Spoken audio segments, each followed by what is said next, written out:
안녕하세요.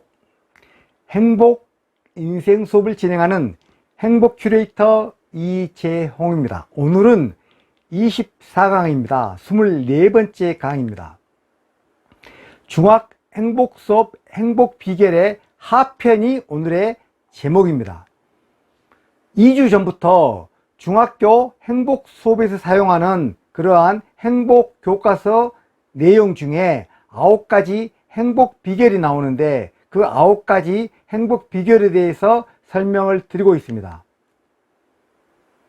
2주 전에 3가지 말씀드렸고 지난주에 또 3가지, 이번 주에 마지막 남은 3가지에 대해서 말씀을 드리겠습니다.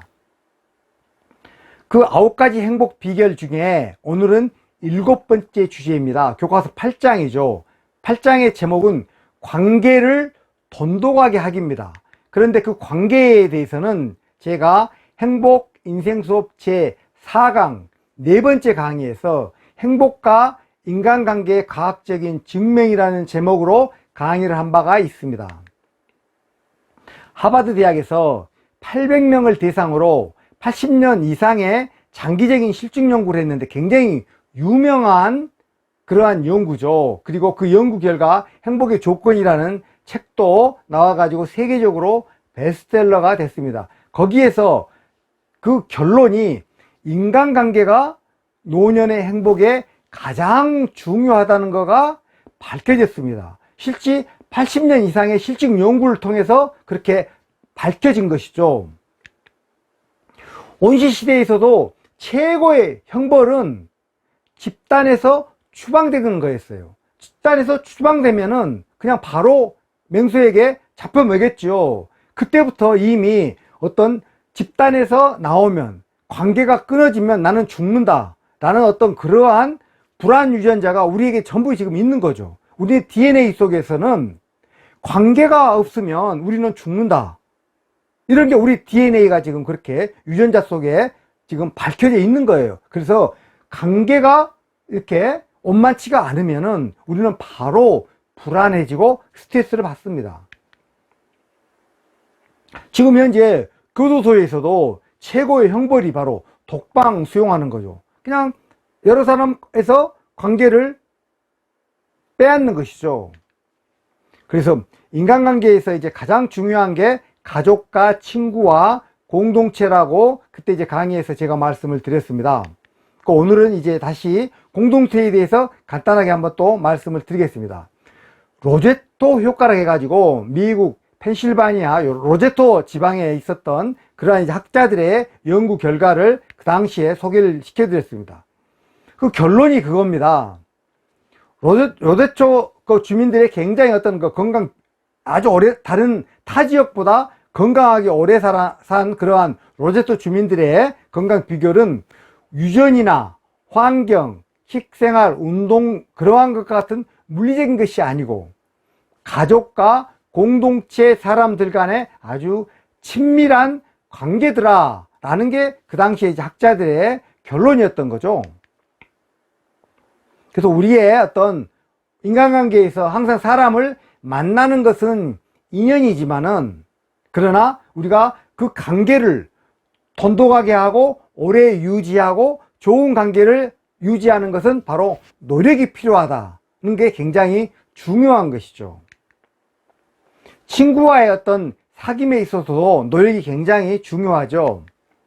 우리가 좋은 사람과 좋은 친구 관계가 되려면 내가 스스로 좋은 사람이 되는 거가 시작점이다. 그건 너무나 당연한 것이죠. 내가 좋은 사람이 아니라면 누가 내 곁에 오겠습니까? 그러니까 내가 좋은 사람이 되는 게 바로 좋은 관계를 맺을 수 있는 가장 어떤 중요하고, 그리고 그게 바로 시작점이라는 것이죠. 그래서 우리가 친구를 사귈 때 3가지 원칙에 대해서 말씀드렸는데, 처음에 첫 번째 원칙이 바로 다름과 차이를 인정하자는 것이죠. 나와는 그냥 다르다. 근데 많은 경우 다르다고 인정하지 않고 틀리다고 인정을 합니다. 나는 옳고 상대는 틀리구나, 이렇게 하는 것이죠. 그건 절대로 안 된다. 다름과 차이를 그대로 인정하는 게 필요한 것이죠. 자, 두 번째는 항상 다른 사람의 어떤 얘기를 들을 때는 경청하고 그 다음에 거기에 적절하게 중간에 아 맞아 그렇습니다 그런 식으로 어떤 리액션이 필요하다는 것이죠. 그냥 많은 사람들이 다른 사람 얘기를 잘 들으려고 하지 않고 내 얘기만 하는 경우가 너무나 많습니다. 그냥 다른 사람이 뭐냐고 나는 어떻소 나는 어쩌 계속 내 얘기를 하는 거죠. 그런데 다른 사람이 얘기할 때 맞아 그랬구나 그래 힘들었겠네 이런 식으로 경청해주고 어떤 리액션이 필요하다는 것이죠. 친구 사귀는 세 번째 원칙은 일정한 거리두기라고 말씀을 드렸습니다. 너무나 가깝게 너무나 거리가 가까워지면 거기에서 많은 또 불협화음이 생길 수도 있으니까 서로 프라이버시를 존중을 해줘 가지고 어느 정도 일정한 거리두기가 반드시 필요하다고 말씀을 드렸지요. 중학 행복 수업 9가지 행복 비결 중 8번째 주제는 교과서 9장에 나오는 나누고 베풀기입니다. 그 나누고 베풀기는 제가 행복 인생 수업 제19강에서 돈으로 행복을 살 수 있을까? 라는 제목으로 말씀을 드린 바가 있습니다. 이걸 다시 한번 듣고 싶으신 분은 19강을 한번 봐주시면 감사하겠습니다. 돈으로 행복을 살 수 있을까? 이런 어떤 주제에 대해서 해답을 얻기 위해서 심리학자들이 한번 연구를 해봤습니다. 그런데 연구의 결론인 것이죠. 그게 우리가 행복한 삶을 사는 데 있어서 돈을 어떻게 쓰느냐가 돈을 어떻게 버는지보다 훨씬 더 중요하다. 다른 사람을 위해 주는 것이 나를 위해 쓰는 것보다 행복으로 가는 지름길이라는 것이죠. 그래서 연수입의 크기에 상관없이 열심히 주는 사람이 훨씬 더 행복하다고 그렇게 학자들이 결론을 맺었습니다. 결국은 돈으로 행복을 사는 방법은 다른 사람을 도와주고 다른 사람들에게 베푼다면 그게 바로 이제 나는 내 입장에서 보면 돈으로 행복을 사는 거가 되기 때문에 돈으로 얼마든지 행복을 살 수가 있다. 다른 사람에게 베풀고 다른 사람에게 어려운 사람에게 준다면 나는 행복해진다는 거가 학자들의 연구 결과라고 말씀을 드렸었죠. 다시 한번 이제 말씀을 드리면 돈으로 행복을 살 수 있다. 주변 사람들 위해 돈을 쓰는 것, 그것이 돈으로 행복을 살 수 있는 좋은 길이라는 것입니다. 주는 것과 행복은 뗄 수 없는 관계다. 남에게 주는 것을 즐기는 사람은 행복감이 넘쳐난다는 것이죠. 러너스 하이라는 게 있는데 그게 바로 이제 마라톤 할 때 처음에는 고통을 느끼지만 어느 시점 지나면 쾌감을 느끼는 거. 그게 이제 러너스 하이인데 우리가 이렇게 누군가를 도와주는 주는 것도 똑같이 이렇게 뇌에서 기분 좋은 호르몬이 분비되어 그리고 내 기분이 좋아진다. 러너스 하이 한 것처럼 나도 누군가를 도와주면 행복 호르몬이 나와가지고 내 기분이 아주 좋아진다는 것이죠. 누군가를 도울 때 러너스 하이와 똑같이 기분 좋은 경험을 바로 헬퍼스 하이라고 한다는 것입니다. 그래서 누군가를 돕는 행위는 본능적으로 우리를 기분 좋게 만들어 준다는 것이죠. 나는 쓸모있는 사람, 나는 필요한 사람이라고 느끼는 사람은 행복하다. 남에게 준다면 나는 꼭 필요한 사람이라는 확신을 얻을 수 있기에 오래 행복하더라는 것이죠. 그래서 세상에는 남에게 베푸는 것을 삶의 목적으로 삼는 사람도 의외로 많다는 것입니다. 국내 기부금 총액이 2019년도 기준으로 해가지고 이제 국내 총 생산의 0.8% 총 14조 5천억에 달했답니다. 그래서 한국의 이제 기부 지수는 OECD 국가 34개국 중 21위, 통계 나온 126개국 중 57위, GDP에 비교해서는 미국의 3분의 1밖에 안 된다고 합니다. 우리나라가 지금 세계의 그 10위권의 경제권이죠. 10위권 경제권이고, 그리고 이제 인구 5천만 명 이상이 되면서 3만 달러 이상 되는 것은 이제 전 세계에서 8번째 이제 진입을 했는데, 저렇게 기부 지수는 어떤 좀 낮다. 우리나라 어떤 경제력에 비해서 지난번에 한번 말씀을 드렸습니다. 내가 행복해지는 가장 좋은 길은 남을 행복하게 하는 것이다라는 것을 우리가 항상 생각하면 좋겠습니다. 그 9번째 주제입니다. 이제 마지막입니다. 이제 중학 행복 수업 교과서 9가지 행복 비결 중에 마지막 주제죠. 교과서 10장에 나옵니다. 그래서 그건 용서하기입니다. 그 용서하기는 제가 행복 인생 수업 제17강에서 건강의 지름길 용서하기라는 제목으로 말씀을 드린 바가 있습니다. 누군가를 미워하거나 다른 사람에게 화를 내거나 용서하지 않는다면 내 몸속에는 어떤 현상이 발생할까요?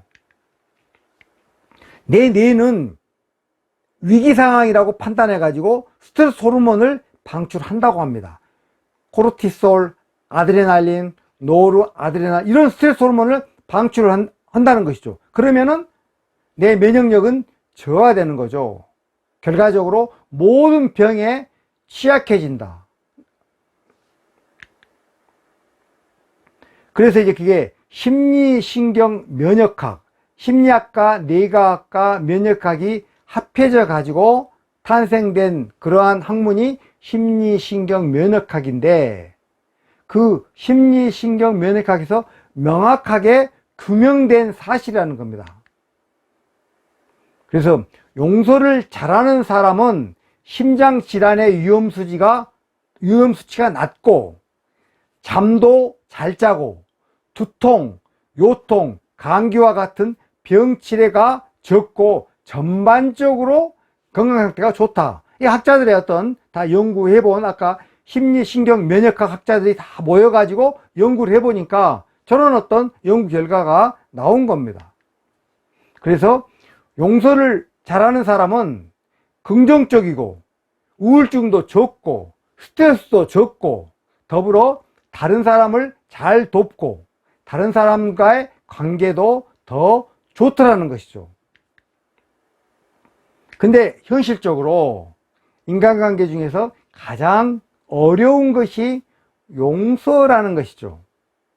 우리가 누군가를 친구하고 막 싸워가지고 누군가를 미워합니다.